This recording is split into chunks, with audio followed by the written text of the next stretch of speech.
Hey, what's going on, guys? My name is Dr. Boyce Watkins, and I want to talk about a Wall Street Journal article that I just read that basically seems to claim that many millennials are struggling with what they refer to as financial imposter syndrome.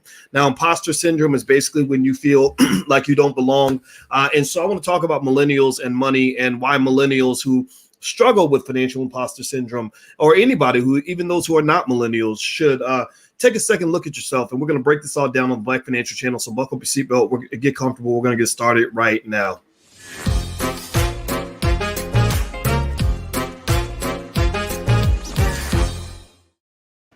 Hey, what's going on, guys? My name is Dr. Boyce Watkins. Welcome to the Black Financial Channel. That's theblackfinancialchannel.com.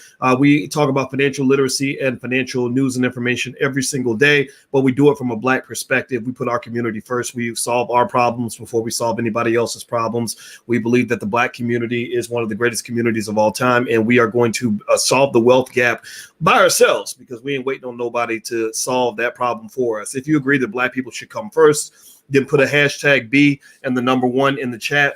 Hashtag B1 is our calling card. Hashtag B and the number one. All right, guys, what's going on? Timothy and Leon and Atlanta Black Wall Street Debt-Free Dad. All right, let's break this down. Some of you are in the millennial category. Some of you are not. Give me a yes or no if you consider yourself to be a millennial. Give me a yes or no. I know that a lot of you may not be in that category, but this whole idea of imposter syndrome that I read about in the Wall Street Journal, it affects people of all ages. I got a 10-year-old that I would probably want to talk to about that. She's not a millennial. She's whatever generations after that. Millennials, I think, are in their 30s now, right? But there are people that are younger than millennials, people that are older than millennials, and that imposter syndrome is a real thing. And so this Wall Street Journal article was really compelling. It's titled, "Why So Many Millennials Fall Prey to Imposter Syndrome." It's written by a person named Julia Carpenter. I don't know who Julia is, but she wrote the article and it's done very well. And I thought it hit some profound points. So I'm going to break some of this down for you. This is me going into Uncle Boyce mode. I got OG status, as not just a finance professor. So I know finances very well, but I also know life. I'm a human being. I'm a Black man. I've been a Black man my whole life now, believe it or not. And there ain't no there might be transgender, but there ain't no transracial. Right? I can identify as a white man all day, but that ain't gonna work. So all y'all transracial Negroes need to learn that you Black first and just be Black. Be okay with that. So stop trying to be an imposter in that way. And so why do I say that? Well, I say that because when I think about imposter syndrome, I think about when I was growing up. We had a lot of that, literally, where people really felt that in order to fit into the world, in order to be successful or whatever the case may be, you had to pretty much become a white man in Black skin.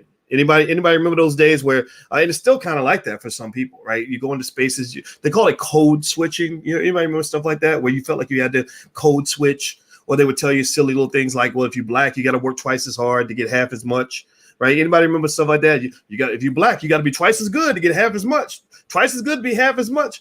And I was like, no, if you're twice as good and you're getting half as much, you need to start your own business. you need to own all of that shit, because if you got to be twice as good to get half as much, then that means that you're letting somebody else decide what you're going to get, right? And part of success, I found, is trying to get into a space where no one else is going to decide how much you're going to get. You decide how much you're going to get, right? A tall person does not fit into a building with low ceilings. There's nobody taller than the Black man, nobody taller than the Black woman when we're at our best. We dominate the world when we're at our best. So you're like a tall person trying to fit into a small ceiling. So you shrink yourself down and you try to fit in and you try to not cause too much trouble. You don't want nobody to know you're really Black. So you kind of whisper and you take everything that's great about you and you squash it down into this little box, this little white supremacy box that makes you fit in. So you hopefully get that raise. Yes, boss, I hope I get the raises in the promotion, right? And then one day, I don't know about y'all, but I got to a day where I just said, man, to hell with this. This is stupid.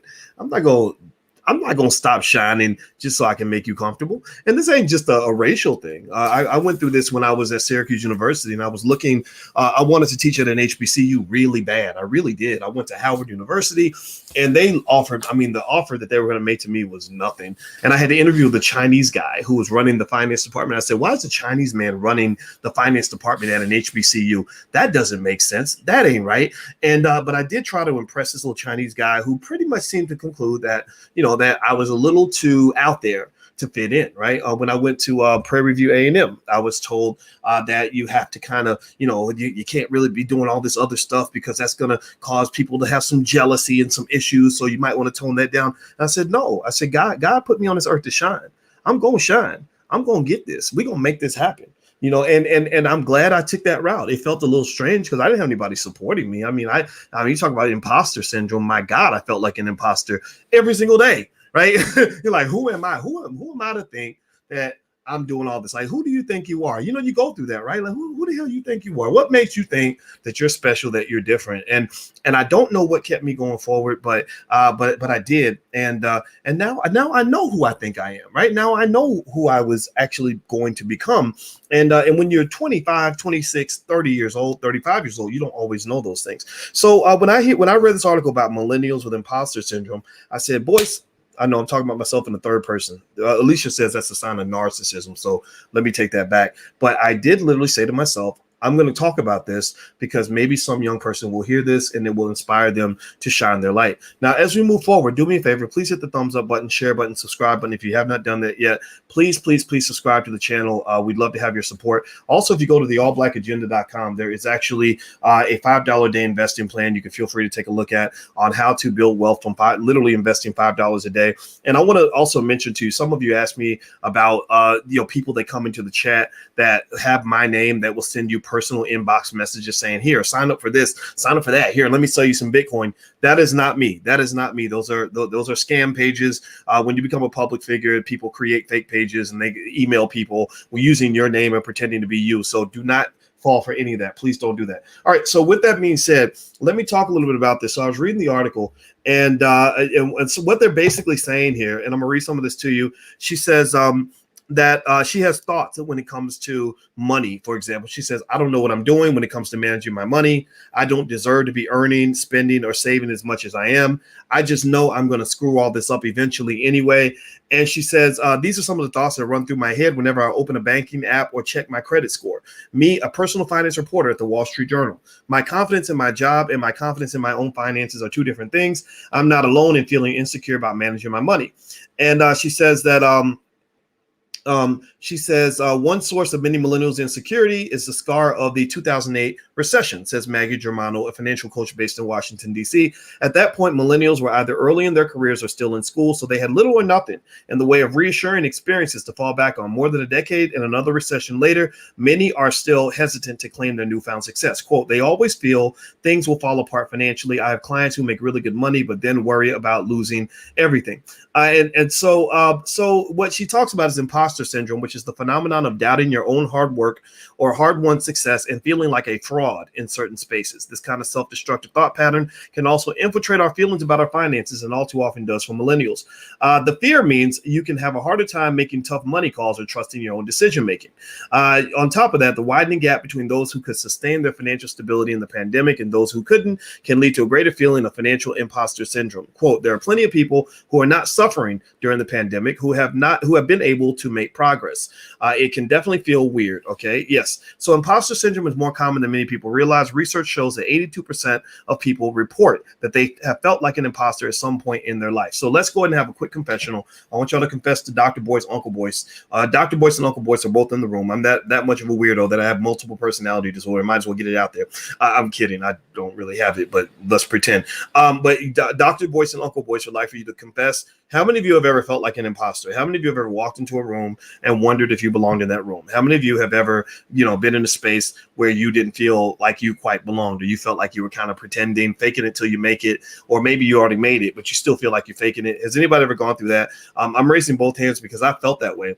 I felt that way in my life, and I kid you not. To this day, there are times where I feel that way. And I think it starts from childhood, actually, where you're like, maybe if you grew up as you with low self-esteem as a kid, or you've gone through some tough experiences, some trauma. I'm marrying a beautiful Black woman who happens to be an expert on trauma and the subconscious mind. And what we've concluded is that my childhood trauma of various forms of abuse that I did experience, even though I feel like I processed it in a healthy way, and I've forgiven. Forgiveness is a huge weapon. I mean, a huge weapon and a tool. If you want to ever be free, learn how to forgive. You got to learn how to forgive. You carry that baggage around, it it will kill you. I promise you. You can't sit around spending your life being mad about 1996. You can't do it. So I've learned to forgive, but that childhood trauma can cause you to feel so, these weird little voids sometimes where you're like, where is this coming from? Why do I feel this way? I've done all these things. Why do I still feel like I'm not quite worthy? And I think that's just something that sometimes it's just there, right? I think sometimes, like I've even seen in church, Beyonce has this great song with a guy, Anthony Hamilton, that I hate the lyrics, but literally the whole song is basically, I'm not good enough. I'm not worthy. I've been kicked and torn down. I'm just basically like, I'm just garbage. I'm nobody. And I don't think that's empowering language to give to yourself. I really don't. I don't think you want to walk around thinking you're the king or the queen of everything. And you're just perfect, but your stuff don't stink. But I think that sort of idea of beating yourself down, that self-talk, you got to monitor your self-talk. You really have to monitor your self-talk. And so ultimately, I've learned that positive self-talk can be a huge benefit in terms of dealing with the imposter syndrome. And what I would say to any young person too, if you feel an imposter syndrome, or anybody in here, anybody listening, whoever feels this way, just know everybody goes through it. Everybody goes through it. I kid you not. I've gone into places. I'm gonna brag for a minute because I earned it, right? I've gone into places where the whole room will stop moving because I walked in the room. Or I've gone to events with Black people where I could not move 5 feet without being surrounded by people who wanted my autograph and wanted to talk to me. I kid you not. I went to the We Buy Black convention. I planned to walk to all the different booths. I got to like 3 booths before I had to leave because it took an hour to go to 3 booths, right? And when that happens, it's very weird and overwhelming in the sense that you still are like, what's the big deal? Like, why, who cares that, I'm just boy, like, why are you, what's the reaction here? And I don't know where that comes from. I don't know where it comes from. It just happens. Right. And so everybody feels it. That's my point I'm making to you. I'm not here to brag about anything I've done. I'm just here to say that's what happens, like that can be there. Right. And what I think you have to know how to do is know how to acknowledge the feeling, acknowledge the emotion, and then try to understand that that's not real, right? and then sometimes you just got to say, well, you know what? It doesn't feel real to me, but there's something real about this. I wouldn't be in this room or in this situation if I had not earned it, right? If I had not done something significant in my life, I would not be here, right? I would not be here. So I think that part of, at least for me, when I think about imposter syndrome, one thing that helped me deal with imposter syndrome that all of us feel is knowing that everybody has it, and ain't nobody better than you. Like that was one of the weird things. Like when I first started doing more public stuff, and I would go on TV, and you're talking on CNN or something, and you got all these people watching, and you're like, oh my God, what if I say something wrong? What if I mess up? What if I make a mistake? And then I remember saying to myself, I said, you know what? Everybody fucks up. Everybody makes mistakes. I'm not competing against perfect people. I'm competing with human beings. And I don't know if you work harder than me or not. Maybe you did. Maybe you're smarter than me, but I'm worthy. I am somebody, right?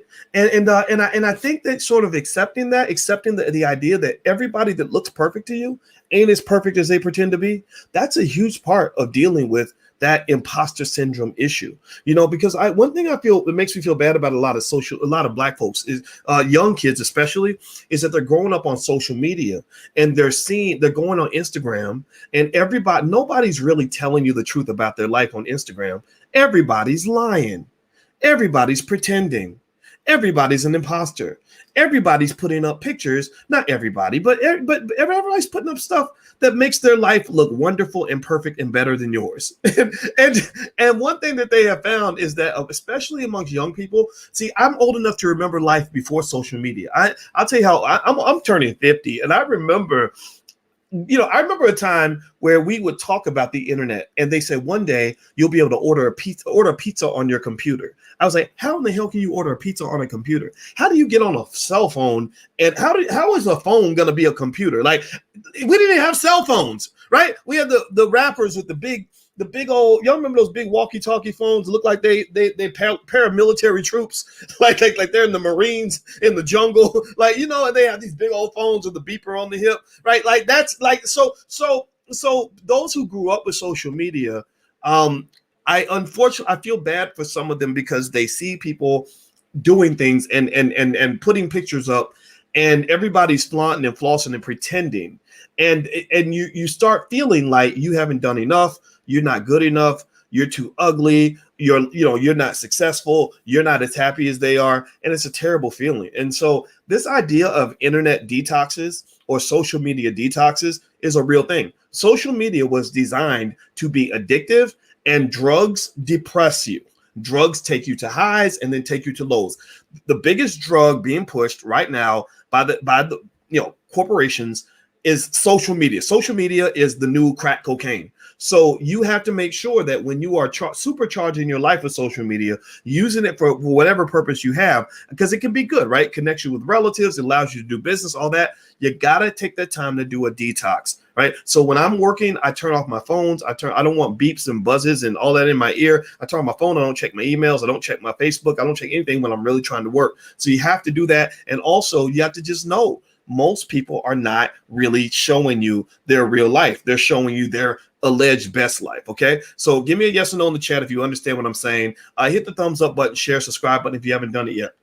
And also I want to mention to anybody in here that can benefit from this. I actually have a life class that I had put together called Black Keys to Greatness. And it did have a fee. It had a cost, but I wanted young people to hear from this, I have a whole, literally a whole curriculum, if you will, on how I live life, how you manage and how you cope with all the craziness in the world, how you achieve your goals, how you deal with haters, how you come back from adversity. And it used to have a fee, but I decided to make it free. So it's totally free. You can go to blackkeystogreatness.com. That's blackkeystogreatness.com. Just be clear. It's not a financial class at all. This is literally Dr. Boyce's life class. This is because what I found is that when you're on the road to so-called success, there is a deeper spiritual journey that is much deeper than just how much money you make or whether you get that fancy job or whether you can go buy that Mercedes. If you're not able to find a way to be spiritually whole and comfortable and complete with your existence and who you are, then all that means nothing. You will literally be in a mansion, driving a Benz, with a private helicopter, wondering why you are depressed and sad, anxious and suicidal. Okay. So you have to find your healthy coping mechanisms that will allow you to really absorb and internalize the success that you have. Right. So success is deeper than just going out and making a bunch of money. So the other thing I would just say to anybody who wants to understand ways to overcome imposter syndrome, the way I overcame it was actually through self-love. And here's what I learned about self-love, because I'm gonna tell you, I grew up as a kid. I ain't gonna lie, I didn't have a lot of love for myself. Nobody taught me how to love myself. Nobody ever taught me like you're smart, you're handsome. I went to school, I made bad grades. I was told I was a bad kid. I didn't, my real father wasn't there. My stepfather raised me, and he was a pretty mean guy. He was a cop. And it's like, you would people talk about police abuse and all that. I had a cop in the house, okay, who was a traumatized Vietnam vet who was snap in a minute. My dad was tough. My dad was real tough. I love the man dearly. He made me tough, but it was tough. And I can tell you that, what I found was my greatest pathway to success was when I really, really focused on learning how to love myself, right? Like your inner child is damaged. And sometimes that inner child needs somebody to nurture him or her and give him a hug and tell him or her that you're worthy, you are good enough. So I had to nurture my inner child. I had to cradle a little voice and talk and kind of let him know, it's okay. It's not your fault. You're good enough the way you are. And what I learned about self-love, that's for real. This is just me honestly sharing something that I hope will help somebody. I learned that with self-love, you got to know what that kind of means. Where for me, I realized self-love isn't just like when you're able to be proud when you do well. You have to learn how to love yourself completely, right? You have to learn how to love your flaws. You have to learn how to love yourself even when you make a mistake, right? And that's the part that I think helps, because now what happens is when I'm talking to you guys, I know I fuck up. I know that I do things wrong sometimes, and I always strive to do better, but I always remind myself that I'm worthy and that I love myself and that, Boyce, you're still okay. You're good. You messed up. Let's not do that anymore, but you're okay. There's never any oh man, you're so stupid. What's wrong with you? You're so dumb. No, I'm not. I am a gift from God. I am a walking blessing. I am as much of a spiritual stronghold as I can possibly be. And no, even if I make a mistake, I am still worthy. And I encourage you to acknowledge that about yourself. You are worthy even when you mess up. Everybody messes up. Ain't no perfect people out here. So don't. So with that imposter syndrome, what are you an imposter about? What are you doing? When you're pretending to be perfect? Well, then stop it, because you're not perfect and nobody is. And all the people you're competing against, if they claim to be perfect, then they're imposters. They're the imposters, not you. Right? So be you and be the best version of you. And one of my secrets to, so-called success, whatever you want to call it, was when I acknowledged and loved who I really was and embraced that guy and said, I'm going to be the best version of him that I can possibly be. And by being the best version of yourself, you don't have any competition, because can't nobody be you better than you. But if you spend your whole life trying to be a white man, you will always be just a cheap substitute for the real thing. So stop trying to be somebody else. Be you, be you, be you. So that's my 2 cents. I hope that helps somebody. I got to get up out of here, and I hope you guys have a great day. And hit the thumbs up button if you could. Please hit the thumbs up, share, subscribe button if you haven't done it yet. Oh, and also I forgot to tell you, we have the franchise investing masterclass that's happening this week. So we partner with attorney Tanya Nebo, who's known as the franchise queen, and she basically helps a lot of families start franchises and buy franchises and stuff like that. And this is a good program for those of you that want to start a business but don't know what to do, don't know what business you want to go into, don't know how to proceed. Well, she's a lawyer and she knows franchises. The franchises are great because they literally will give you a manual and explain exactly what you need to do to get the business going. So buying into a franchise is a great way to start a family business. So if you're interested, feel free to go take a look. Go to franchiseinvestingmasterclass.com. I actually misspelled it a little bit. There should be an A after, or an N after the A, but you get the point. Franchiseinvestingmasterclass.com. All right, guys. So please have a great day. God bless you, and I will see you soon. Take care. Peace.